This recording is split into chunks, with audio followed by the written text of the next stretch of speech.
this quick or sped up miso ramen is simple to make and looks amazing.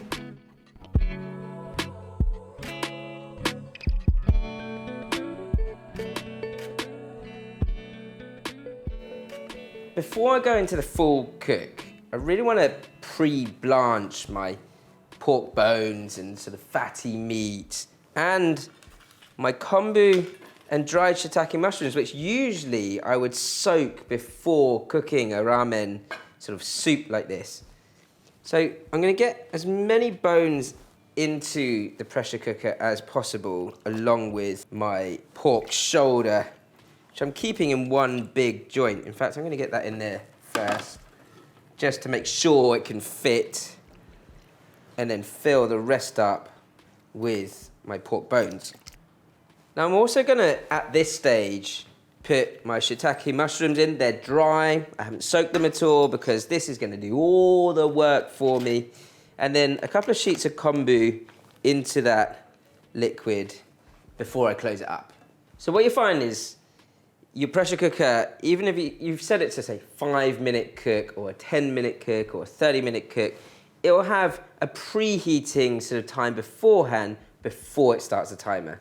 And what I want is for the meat to sort of bubble away for at least 5 minutes before I remove that water and start the whole process again.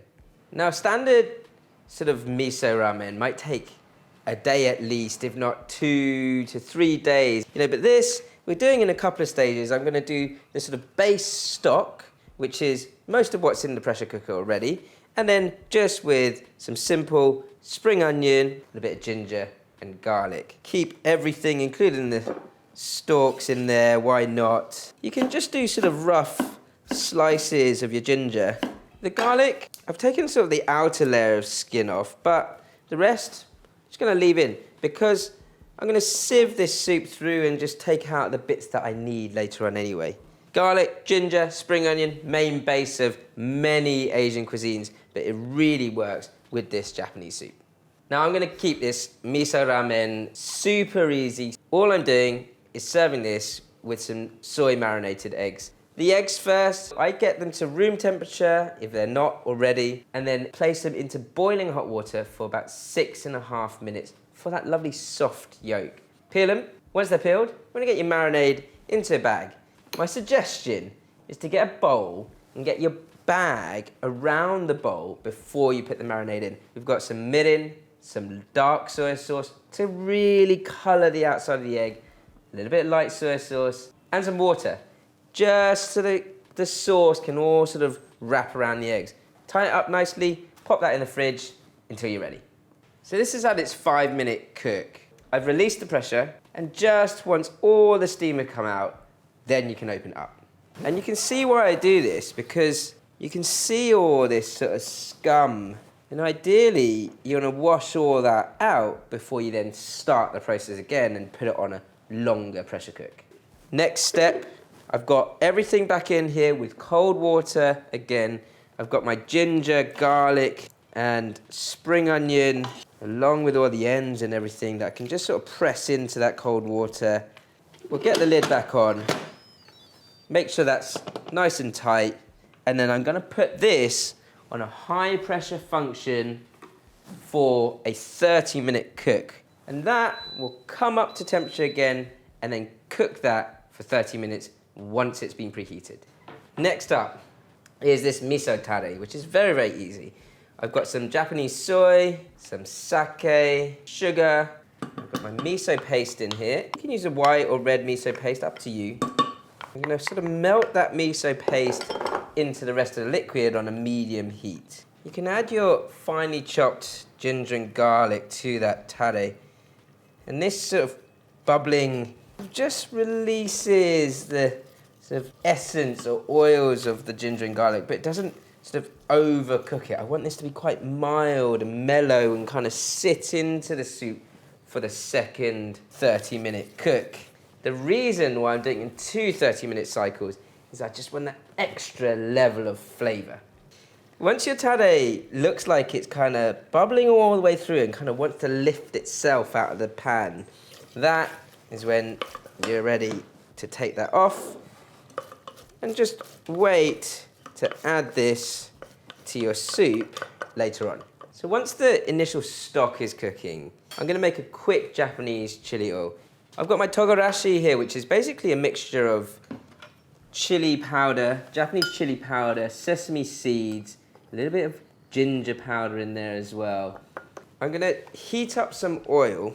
You don't want the chili powder to burn, so I want the oil to be hot enough to kind of sizzle that sort of mix, that chili powder mix there, along with a little bit of brown sugar. As soon as your oil or pan starts to smoke a little, you want to take it off the heat and then pour that carefully over the top. And then lastly, I'm going to pour some mirin into there whilst it's still hot. And you'll get this nice sort of almost sweet, spicy chili oil with that nutty flavour from the sesame seeds in the togarashi.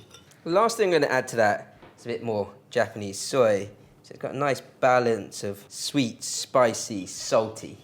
My base stock has had about 30 minutes and it just smells so intensely savoury already just from that 30-minute cook. So I'm going to put this in for another 30 minutes on the pressure cook, get all that tare into there. Just take this as the seasoning round. Give that a little mix around. Straight back on, same function. Pressure cook on a high pressure, 30 minutes. Press start and off you go. Now, one of the things that I think in the old days with old style pressure cookers people might be a bit scared of was having to sort of let go of that steam and that pressured steam. This is quite easy because it's just a sort of flick the switch type of vent, and then it just allows all that pressure to push out any excess steam. Of course, it is still hot steam, so stand a little bit back whilst it's releasing. So you want to keep the vent open until all the steam has finished venting, and this little valve, this metal valve, will be fully flush to the rest of the machine. So I'm using instant ramen noodles. I'm keeping this nice and easy. The moment of truth. After an hour of cooking this amazing soup, look at the colour of that with all that miso, tare, sort of really infiltrated the stock. I'm going to take a good sort of shredding of my pork shoulder there. And then my eggs. Look at that depth of colour. And then your stock or your soup, your miso, and my chili oil just drizzled over the top into the soup. As I say, most of the work has been done by this awesome pressure cooker over here, which has multiple functions if you want to steam rice or just steam your food, saute your food, whatever you want. But I've primarily, I've only used the pressure cooker function here to show you how it can speed up a really long, traditional cooking process.